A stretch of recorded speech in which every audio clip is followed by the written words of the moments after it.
players please come over to the huddle. Real, even more important is hopefully that's see a bracha together, and then you can strip that ribbon placed over the left side for a parent, where you guys have it exactly, and it's on the other side for any other relative that's not a parent. So that's correct. Okay, so if you repeat after me,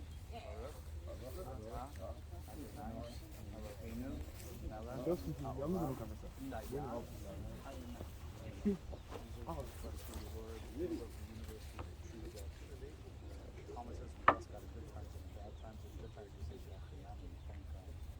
And the rabbis realize it's too much to say thank you and say in bad times. Even if we believe it, so we say basically God is good. We trust ultimately.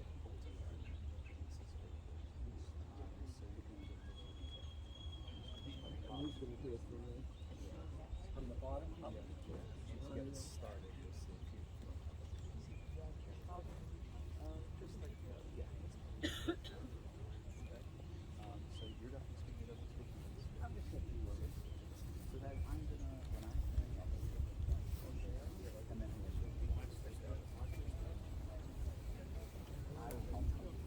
it's actually now.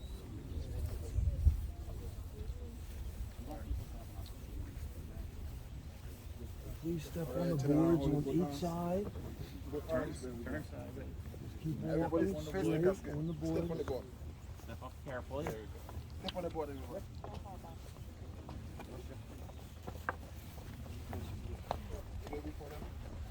Thank you. Down gently, please. And step up carefully. Thank you.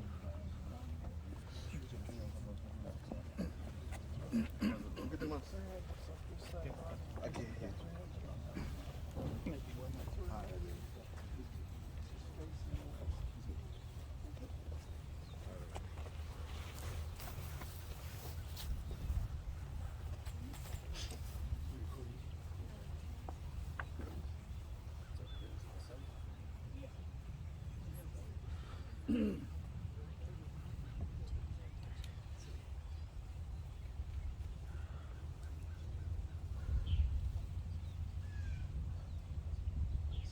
As Jews, we turn to our prayers, to Psalms, in good times and in bad times. And this time we turn to Psalm 23. I'll recite it first in Hebrew and then invite you to join with me in reciting it in English. Mizmor leDavid, Adonai ro'i lo echsar. V'ino tedeshayer b'tzeini al mi v'nuchoti nahaleni. Nafshi yeshovev, enchini v'maglei tzedek lema'an shemo. Gam ki elech v'geit salmavet. Lo irara ki ata imadi. Shivtecha mishantecha hima yinachamuni. Ta'aruch lefanai shulchan neged tzorai. Dishanta v'shemer roshi kosi rivaya. Ach tov v'chesed yirdefuni kol yemei chayai. V'shavti b'veit Adonai le'orech yamim. Thank you, sir. If you'd like, you're welcome to join me in the English translation of the 23rd Psalm. The Lord is my shepherd, I shall not want. He makes me lie down in green pastures. He leads me beside the still waters. He restores my soul. He guides me in straight paths for his name's sake. Yea, though I walk through the valley of the shadow of death, I will fear no evil, for you are with me. Your rod and your staff, they comfort me. You prepare a table before me in the presence of my enemies. You have anointed my head with oil. My cup runs over. Surely goodness and mercy shall follow me all the days of my life, and I shall dwell in the house of the Lord forever. Our God and our fathers, our rock and our redeemer. 1,000 years in your sight are as a passing day, an hour of night. Our generations come and go while you endure forever. We're always in your hand, O Lord, and death is in life, trusting in your love and in your judgments. Merciful Father, strengthen those whom are in the loss of Lois, Cookie, Marcia Bank, Leah Malka, Bat Avraham, Be'elka. Sustain them with the knowledge of our faith, that you will not abandon our souls to the grave, that you will not allow your faithful to suffer oblivion. For you, O Lord, have taught us the way of life. Through you, our refuge, we gain eternity. And let us say, Amen. I had a chance to speak with the family a little bit before Shabbat, and they shared some of what was important to them and what they felt was important that I should share with you this afternoon. I was struck by the connections between how they described their mother and wife, Leah Malka, Bat Avram and Elka, and the Parsha that we read yesterday. The Torah portion is telling really about some of the origins of the Jewish people, about the origin of Abraham and Sarah, the father and mother of these Jewish people. And one thing that we're struck with immediately is that we say the Jewish people, these people are a family. That really is our origin. It was like literally just a father and mother who actually didn't even have any children. That's how small this family was. Until God came and said, even after all these years, and even as Sarah was 90 years old and Avram was 100 years old, you're going to have a child. And that's the beginning of us as Jewish people. We're a family that starts from just a family of three, Avraham and Sarah and Yitzchak. I was also struck by the importance of Sarah, the importance of our matriarch, of the mother in this equation. We oftentimes talk about the greatness of Avraham. He was, the patriarch, the father, the one with the ideas, the one who made this happen.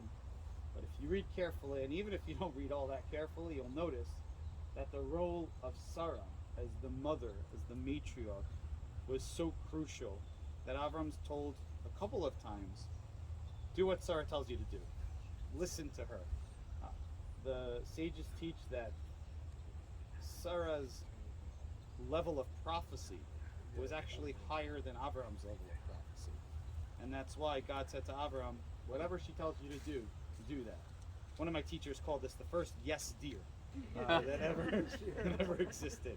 That's good advice. Yes dear, right? But the importance of this matriarch. And finally, another theme that certainly comes out in reading the Parsha, it's hard to miss it, is this theme of optimism, of positivity, that anything can happen. In fact, that's why some suggest it was that Avraham and Sarah had trouble conceiving until very late in life. You would think if after 90 years someone hasn't had a child yet, they're probably not going to have a child. Say the rabbis, the message here was that as Jewish people we need to know anything is possible. You can even have a baby at 90. You can have a baby at 100. Anything's possible. And in fact, they named, I didn't say you want to have a baby at 90, I said you can have a baby at 90. And in fact, they named this child Yitzchak, laughter. He will laugh. And we're taught that the message here was that we can laugh at life. Imagine how difficult it was knowing, and the verses talk about this, that they were supposed to be the patriarch and the matriarch of a big nation. How can you be a patriarch and matriarch if you don't have a child? And when they finally have that child, they say, we laugh. Like we laugh at everything. We keep this upbeat, positive attitude because we know that anything is possible. And I think that these three themes were three themes that came out when I spoke to you about your mom, about your beloved wife.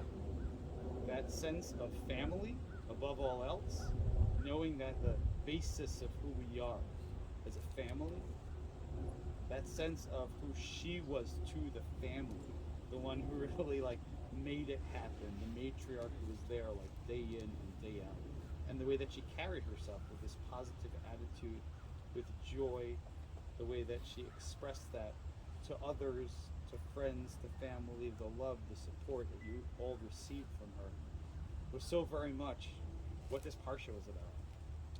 And I think that that's a beautiful message for us, that we never know why things happen when they happen. This wasn't expected. It happened too quickly. It happened too young. There was a time when 82 was considered old. But it's really not the case. And certainly, as you shared with me, with her genetics. It wasn't expected. And it can leave us just floundering for trying to understand. I think there's a hint and a little wink here that there's someone watching out for her. That even as difficult as this is, she gave so very much in her lifetime to her family through her example as a mother and through the positive energy and optimism, the bubbly sense that she had hanging out with family and with friends. So I hope that as those are messages from the Parsha, those are also messages of the way that she lived. We say that you can learn Torah and messages from a text, but you can also learn it, and the best teaching is by example, is by the way someone lived their life. And so I guess my message to you, to the family, is despite this sense of sadness and of grief, and you'll have it and you'll have that morning, I hope that you also, and I'm sure that you will, as time comes and you come out of it a little bit, be able to remember these messages of what was important to her in the way that she